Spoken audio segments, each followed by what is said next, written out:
Video دیکھنے سے پہلے ہمارے YouTube چینل ہدہد میسج کو ضرور سبسکرائب کریں اور بیل آئیکن کو پریس کریں تاکہ مزید آنے والی ویڈیو کی نوٹیفیکیشن آپ کو مل سکے۔ جزاکم اللہ۔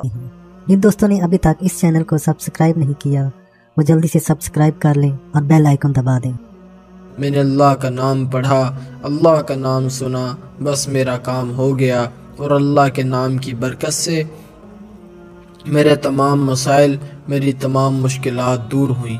بس یقین ہی سب کچھ ہے، جو یقین حاصل کرے گا اس کی زندگی کے مسائل بہت جلد حل ہو جاتے ہیں، اور اس کی زندگی کی ناکامیاں بہت جلد دور ہو جاتی ہیں۔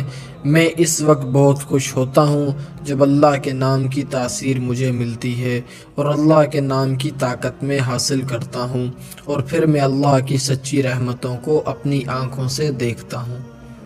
میں یہ ساری باتیں بہت غور سے اور توجہ سے سن رہا تھا۔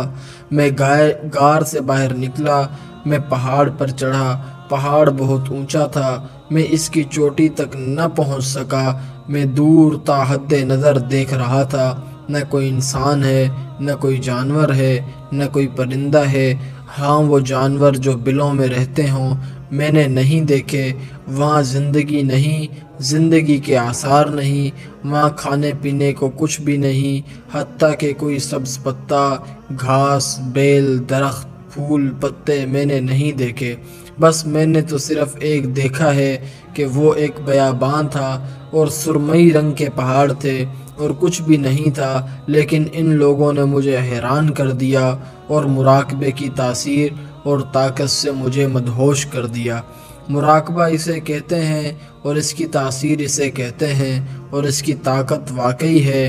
اس سے پہلے ہمارے ذہن میں ایک بات تھی کہ مراقبہ صرف نور پانے کے لیے ہے، دل کو نورانی کرنے کے لیے ہے، لیکن اس ملاقات کے بعد میرے دل میں یہ بات واضح ہوئی اور میں نے اس کا آنکھوں سے مشاہدہ کیا کہ مراقبہ صرف نور کے لیے نہیں، زندگی کی ضروریات، دکھوں، مسائل، مشکلات اور الجھنوں کو دور کرنے کے لیے بھی ہے۔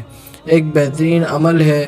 مراقبہ زندگی ہے، مراقبہ سانسیں ہیں، مراقبہ وجود ہے، مراقبہ وجدان ہے، مراقبہ عبادت کی شاہراہ ہے۔ مراقبے سے دل منور، وجود معطر اور روحوں کی پرواز اور سانسیں بہت زیادہ آگے سے آگے بڑھ جاتی ہیں۔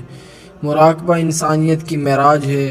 مراقبہ نے اولیاؤں کو نور دیا، ان کی زندگی کو روحانیت دی۔ مراقبہ ہی کی طاقت نے ان میں کرامات کا ایک انوکھا انداز پیدا کیا، اور مراقبے نے ان کی زندگی کو انسان رہتے ہوئے بھی فرشتوں سے اونچا کر دیا، بلکہ ایسی زندگی دی جس زندگی کو فرشتے بھی مانگنے میں ترستے رہے۔ قارئین، میں نے جنات کی دنیا میں مراقبے کی بہت اہمیت دیکھی اور مراقبے کو ان کے دلوں میں راسخ اور پختہ دیکھا۔ ان کا چھوٹے سے چھوٹا نیک فریاد، فرد یا عام سادہ مسلمان بھی روزانہ اپنے آپ کو مراقبے میں ضرور مشغول کرتا ہے اور اپنے آپ کو مراقبے میں ہر لمحہ مائل کرتا ہے۔ جن سمجھتا ہے کہ اگر میں نے زندہ رہنا ہے تو میری زندگی کا ذریعہ مراقبہ ہے، جن سمجھتا ہے کہ اگر میں نے حالت ایمان پر رہنا ہے تو میری حالت ایمان کا ذریعہ مراقبہ ہے، جن سمجھتا ہے اگر میں نے خاتمہ بالخیر پانا ہے تو میرا نظام مراقبہ ہے، اور جن سمجھتا ہے کہ اگر مجھے خوشیاں اور کامیابیاں حاصل کرنی ہے یا حاصل ہیں اور ان کو باقی رہنا ہے تو مراقبہ ہی زندگی ہے۔ اس مراقبے کو ہم کیسے چھوڑ بیٹھے، جس مراقبے کو میں نے جنات کی زندگی میں عامل، کامل، اکمل اور مکمل دیکھا ہے۔ مجھے ایک جن کی بہت پرانی بات یاد آئی۔ اس نے اپنے بچوں کو نصیحت کرتے ہوئے، جس میں بھی موجود تھا، ایک بات کہی تھی۔ کہنے لگا، بیٹو دیکھو، تمہارے سامنے مجھے مخاطب کرتے ہوئے کہا، علامہ صاحب موجود ہیں، میں ان کو گواہ بنا کر کہتا ہوں، 3 چیزوں میں ہمیشہ پختہ رہنا: ایک، زندگی میں کبھی دھوکہ، فریب اور جھوٹ نہ بولنا، اور دوسرا، اپنی زندگی کو گالی اور لغو بات سے پاک رکھنا، اور تیسرا، اپنی زندگی میں مراقبہ کو کبھی نہ بھولنا اور مراقبہ سے ہمیشہ اپنے دل و دماغ کو معطر کرتے رہنا۔ جس دن تم مراقبہ کو بھول گئے اس دن یاد رکھنا تمہاری زندگی سے بہت کچھ نکل جائے گا اور بہت اس زندگی سے نامکمل ہو جائے گا۔ اگر تمہیں احساس ہو کہ تم جب کبھی پریشان ہو تو میرے بیٹوں مراقبے کی طرف توجہ کرنا، اور جب تمہیں احساس ہو تمہیں زندگی میں کچھ نہ مل رہا ہو تو مراقبہ سے اپنی وجود کو مکمل کرنا۔ جس دن تمہارے گھر میں لڑائی جھگڑا مشکلات اور پریشانی ہو، اپنے آپ کو مراقبہ میں مشغول کر دینا۔ وہ مراقبہ تمہارے دلوں کو کینہ سے پاک کر دے گا، بغض کو دھو دے گا، نفرتوں کو ختم کر دے گا، اور زندگی کی نامرادیوں سے مراد کی طرف مشغول اور مائل کر دے گا۔ اگر تمہارے دل میں مراقبہ کی اہمیت آ جائے اور تمہاری طبیعتوں میں مراقبہ کا نظام کھل جائے تو یاد رکھنا، مراقبہ تمہاری زندگی کے ہر ایک نظام میں ہمیشہ حاوی رہے گا، کامل رہے گا اور سدا بار رہے گا۔ قارئین، جنات، ناری مخلوق، ہم خاکی مخلوق، ناری مخلوق مراقبے کے ذریعے بہت کچھ حاصل کر لیتی ہے، روح بھی، روحانیت بھی، رزق بھی، صحت بھی، عزت بھی، دولت بھی، وقار بھی، شان و شوکت بھی، اور ہم اپنے مسائل کے لیے روتے پھریں، پھر کوتاہی ہماری ہے، ان کی نہیں۔ ہم اپنی کوتاہی کو روئیں، ہم اپنے مسائل کو روئیں، ہم اپنی مشکلات اور مسائل میں اگر گھرے ہوئے ہیں تو پھر مراقبے پر محنت کریں۔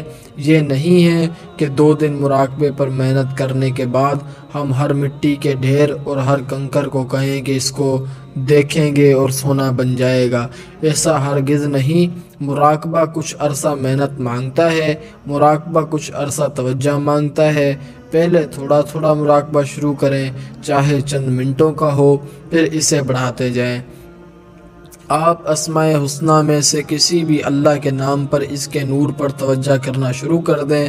پہلے سمجھ نہیں آئے گی، جب آ جائے گی پھر آپ چھوڑ نہیں سکیں گے، اور جب یہ چیز آپ کے سامنے کھل جائے گی پھر آپ اسے بھول نہیں سکیں گے۔ آپ اس کی برکات، اس کے کمالات آپ کی زندگی میں ایسے کھلیں گے کہ آپ گمان نہیں کر سکتے۔ مجھے صالحہ سال کی جنات کے ساتھ بیتی زندگی کے واقعات نے جہاں بہت سے سبق دیے ہیں، وہاں ایک سبق یہ بھی دیا ہے کہ جہاں اللہ کی عطا کردہ طاقت اور قوت کے ساتھ زندگی گزارتا ہے، ان میں نیک اور شریر جنات بھی ہوتے ہیں، ان میں مسلمان اور کافر جنات بھی ہوتے ہیں۔ بالکل اسی طرح جو مسلمان جنات ہیں وہ اپنی زندگی کو جہاں اسلامی صفات کی خوبیوں سے نوازتے ہیں، وہاں ان کی زندگی میں مراقبہ ہمیشہ ایک پھول کی طرح مہکتا رہتا ہے۔ ان کا بچہ، ان کا بوڑھا، ان کا جوان، ان کی عورت، ان کا مرد، ان کا غریب، ان کا امیر، ان کا تھوڑے ایمان والا، ان کا بڑے ایمان والا، ہر فرد مراقبے کو کھانے پینے اور زندگی کی ضروریات سے زیادہ اہم سمجھتا ہے۔ کاش ہم اسے کیوں بھول گئے۔ کرنا نہیں آتا، کرنا شروع تو کریں۔ سر جھکا کر بیٹھیں تو صحیح، جھکے سر پر اللہ کو ترس آتا ہے، جھکے سر پر تو انسان بھی ترس کھا جاتا ہے۔ اللہ کو ترس کیسے نہ آئے گا، بس چھوڑے نہیں، لگے رہیں۔ ایک وقت آئے گا، مراقبہ کھلے گا، اور عنایات اور عطائیں جب بھی آپ کی آنکھوں کے سامنے آئیں گی، آپ سوچیں گے کہ اب تک ہم نے دیر کر دی، ہمیں اس سے پہلے اس کو کرنا تھا۔